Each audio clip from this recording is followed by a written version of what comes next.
धान फसल अमल डिसेम्बर मासरे सरिला किंतु चाषी माने एबे सुधा धान बिक्री न करि पारी कृषि समवाय समिति रे धान बस्ता करी बिक्री करिबा पई बसिछंती।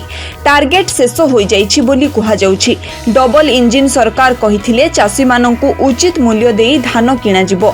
चाषी टोकन धरी बसिछंती किंतु समवाय समिति पई आउ टार्गेट नाही। धान देबा पई चाषी माने अपेक्षा करिछंती। बारंबार अभियोग परे मध्य कोनोसी सुफल न मिलिबारु जोगाण कार्यालय एवं जिलापालଙ୍କ द्वारस्थ होइछंती चाषी। जाजपुर बिंझारपुर ब्लॉक चिकणा समवाय समितिर चाषी माने धान देबा पई दीर्घ दिन हेला दाबी करी विफल हेबा परे आज चाषी माने जाजपुर जिला जोगाण ऑफिस सहित जिलापालଙ୍କ द्वारस्थ होइछंती। तुरंत चाषी मानଙ୍କ ठारू धान किनिबा पई व्यवस्था करा न गले आगामी दिन रे आंदोलन करा जिवो बोली चेतावनी दैछंती। पार्वती मल्लिक यही आलोचना है कि आज बिंझारपुर चिकणा पंचायत कृषि समवाय समितिर जो चाषी माने रही आज भली जो डहड खरारे आज आसी सीओ ऑफिस को घेराव करा जायछि। ता सते सीओ सार प्रतिश्रुति देइछंती कि टार्गेट देबे बोली। तो सेमानकर बहुत आशा अछि तार कथा सुनिबे।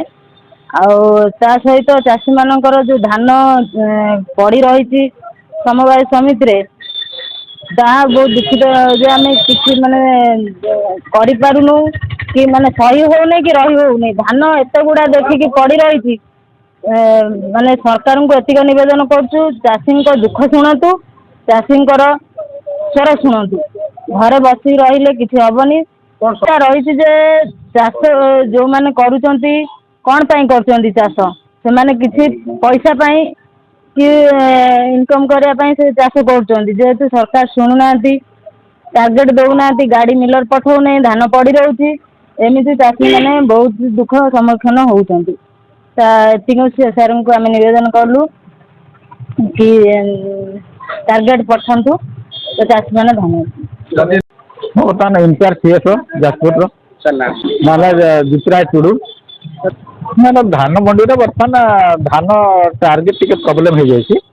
टार्गेट आम पाखे अल्प अल्प अच्छी तेणु आम समस्त चाषी को पूरा उठेदेबू टाकन लाभ कराया देवु ना किंतु एकाथरे आम देपर फेज मेनर रे आम टार्गेटा दौचु माने आमर सब सीमा भितर आम धानटा उठेदेबू। टार्गेट तो 1500 देते 1500 दे देकी क्लोज करदेबू।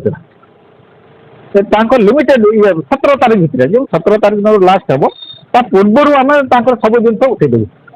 समाधानटा जो दिन जो टोकन लास्ट होगा पूर्व माने टोकनटा सब तो सामान ना जोटा माने आज अच्छी काली अच्छी परदिन डेट अनुसार माने टोकनटा लास्ट पूर्व आम जिन उठे 17 माने 16 तारीख दिन 16 पूर्व सब पड़ो।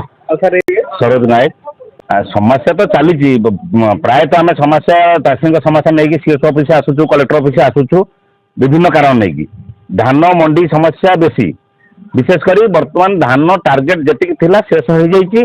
बर्तमान धानर टार्गेट देना आमको कि मिलर टार्गेट देना सीएस कति आम आज आसीलु प्राय 87 चाषी एटी आज आम बसीचु आज धाणार देलु जदि सार सीएस सार आमको आज जो प्रतिश्रुति देले जे आमे टार्गेट फेज वाइज बोली समय ना 17 तारीख रे संपूर्ण जो एक्सटेंशन डेट भी माने कटअप होची तेणुक आमको एककालीन जी आम टार्गेट अच्छी अचिव करने आज देवे बोली जदि आज से टार्गेट फुलफिल न करती आम निश्चित भाव में ये अनशन करूँ आज आम प्रतिश्रुति देकी जाऊँ। चाषी कौन प्रकार समस्या सम्मुखीन हेले आम कहारिकी बर्दास्त करूँ ना बर्दास्त करदेमु तेणुक आम निश्चित भाव में धारणा देवु आउ तेणुक जहाँ समस्या हम से आम सीएस दायी और जिलापाल को भी देखा करूँ चाषी आम जहाँ करवा कथा करूँ कौन धान भी आजिका डेट भी धान मंडी में पड़ी आपने भी देखिपारे 8 दिन 10 दिन है माने खरा काकर बढ़ी आज वर्षा जदि भी हुए से धान भी नष्ट हम तार दायी किए हम तार क्षतिपूरण किए कर मिलर भी ढंग से गाड़ी दौना भी अंकुश ना सीएस जिलापाल आम जहाँ देखुचु कौन प्रकार अंकुश ना कटनी चटनी है सब प्रकार चाषी सहीला भी ଚାଷୀ ତ ସହୁଛି ନା ସବୁ କଥା। ଚାଷୀ ସବୁ କଥା ସରିଲା ପରେ ବି ଡଙ୍ଗାରେ ଗାଡ଼ି ଯାଉନି ବୋଲି ଆଜି ଚାଷୀ ହଇରାଣରେ ପଡ଼ିଛନ୍ତି। ତେଣୁକରି ଆର କେମିତି ସ୍ଥାୟୀ ସମାଧାନ କରିବେ ଆମେ ସେ ସବୁ କହିଦିଆଯାଇଛୁ ସରକାରଙ୍କୁ। ସେ ଆମେ ଏବେ ବି ଏଠି ସରକାରଙ୍କୁ ନିବେଦନ ସହିତ ଚେତାବନୀ ବି ଦଉଛୁ। ଆ ପରେ ପରିସ୍ଥିତି ଯଦି ଚାଷୀଙ୍କର ସମସ୍ୟା ସମାଧାନ ନ ହୁଏ ପରିସ୍ଥିତି ଭୟଙ୍କର ହବ। ଯାଜପୁର ଅଭିମନ୍ୟୁ ମିଶ୍ରଙ୍କ ରିପୋର୍ଟ, ONA ଖବର।